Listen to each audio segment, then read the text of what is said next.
What's going on, everybody? Hope you're all having a fantastic day today. Now, I do want to go ahead and apologize. I don't have any Deadrop gameplay for the actual topic of today's video, only because I haven't played it personally and I don't want to run it into, obviously any copyright issues.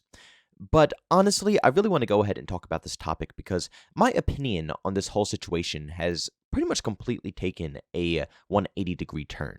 If you guys remember my previous video about this game, I was a little fed up with Dr. Disrespect. He came in, and honestly, a lot of people looked at him as sort of a beacon of hope.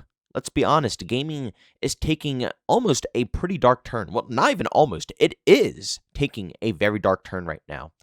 And he is a gamer. He streams games all day long, and regardless if you enjoy his content or hate his content, he still plays games. He enjoys games. He talks about games, just like pretty much the rest of us. And despite his previous history of actually being, an actual map designer for games, at the end of the day, yes, he is still a gamer. He goes through the loops that we all go through, and he's complained about pretty much the same things that we all have complained about every single day. So when people saw that he was going ahead and putting together his own project, a lot of people thought that this was going to be something extremely well designed. But then, of course, Dr. Disrespect went ahead and got a little ahead of himself and started overhyping the game, saying, basically in its current state, it looks 10 trillion times better than what Call of Duty could be. And, I might be over-exaggerating a little bit. But that is basically what he said about the overall situation. And, of course, when you go ahead and say something like this, obviously he does have a character, but he is now, the head of this game. He has to play both roles. So when you see someone who is literally I want to call him the head dev of the overall experience here, say that the game looks way better than Call of Duty does, we expect something that looks exactly like he says. And then, obviously, the first snapshot came out. I don't even think it was the first. Was it the first snapshot, or was it something? No, I think it was the first snapshot.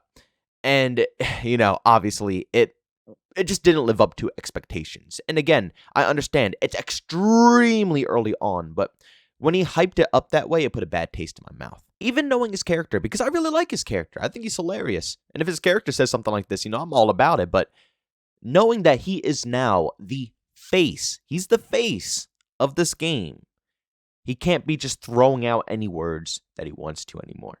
It's sad, but it's the truth. If he says it on stream, if he wants to toy around there, yeah, that's fine. But, to put out a tweet officially about this game and then showcase the snapshot and it, doesn't live up to your words, people are going to take it a little bit differently. But despite all this stuff happening, I gotta say, Dr. Disrespect has definitely lived up to his word as being that person to come in and change, basically what game development is. He's allowing all of us to partake in what this game is about. No shyness, not trying to hide anything from anybody, not trying to, artificially hype up the game by keeping things silent.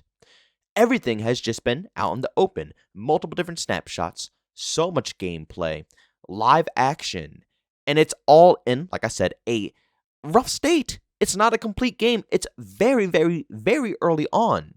But they're still going ahead and letting us, the community, be a part of the overall development cycle. Even if we aren't developing the game, we're not coding the game, they're still allowing us to have good input. This right here proves to me that the developers are extremely passionate about their project. To be so open with all of us, knowing that, potentially people might see how it looks and say, oh, this is trash, because that's how people are.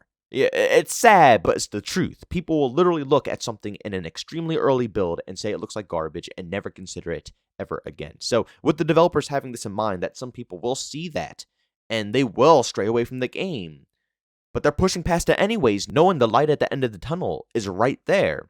To me personally, is very, very, very respectable. They're proving to us that they understand their community is their biggest asset. And like I said, it comes down to Dr. Disrespect being also a gamer. He understands that, just like all of us, we are constantly trying to improve. We know that, us as a community, when we love something, when we are passionate about a game, we only want to see it get better and better. When we give angry feedback or when we get feisty or, anything of that sort, we just want to see improvements. That's all. And they're proving to us that they understand that. They want us to be a part of the ride. And they understand that the community is the number one thing they need to make sure they have a long-lasting game, something that can go on for years and years and years. Even when the initial hype is gone and over with, they want to make sure that core fan base will always be around. I mean, shoot, pretty much all the developers are constantly live streaming this game for all public eyes to see. I mean, they really do put a lot of pride in their work when they can, put out a build that is so early on and be able to play it, enjoy it, showcase it, and showcase their passion as well. Like I said, that right there is something that I love to see. And it allows not only the hardcore community to be able to get into it, but it also allows people on the outside who might potentially be interested or, might have heard about this game to just get a early on look at what it's all about. Again, there might be people who will leave after seeing how the game looks, because obviously, once again, like I said, that's just simply how the human mind works. Some people are just built that way. They'll see something so early on that's garbage. They say it just looks garbage overall, and they'll never come back. But that's not everybody. There are people out there who will see it as an early build, and they'll just simply be looking for the potential that is hidden inside the game.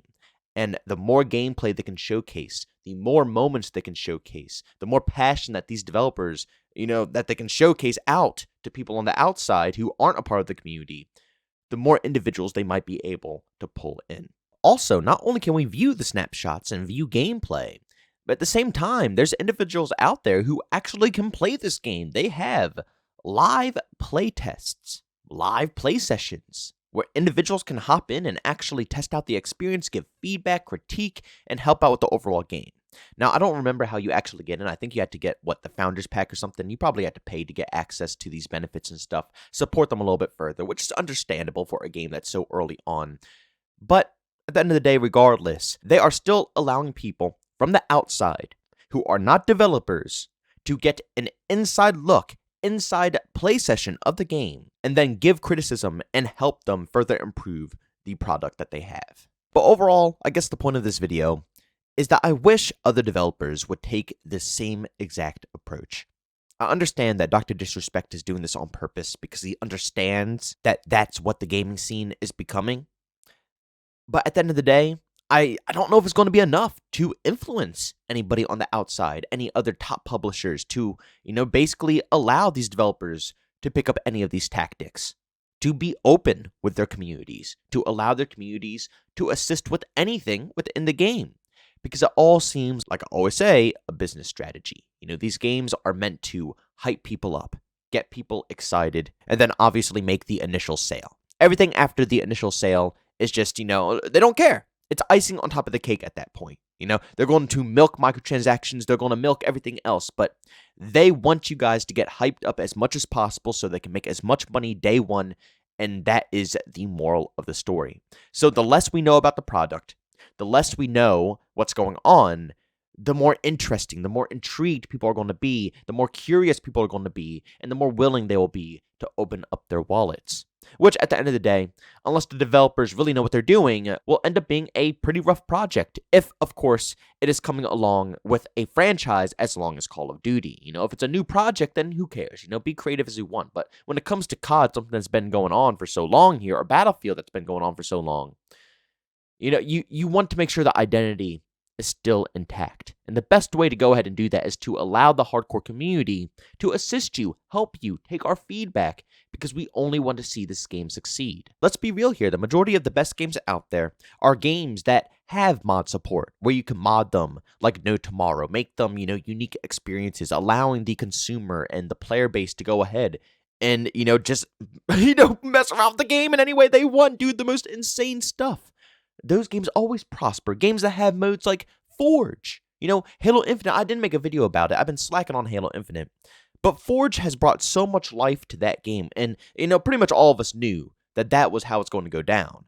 They're not going to add any content to the game. But once Forge comes into the picture, obviously the community will step in and help the game thrive. And guess what happened? The community stepped in and helped the game thrive. Does it fix everything? No. But does it help tremendously? Yes, all games that allow the community to dig deep and, make maps, design game modes, design features, do crazy stuff, and then share it with the community and allow the community to enjoy it as well.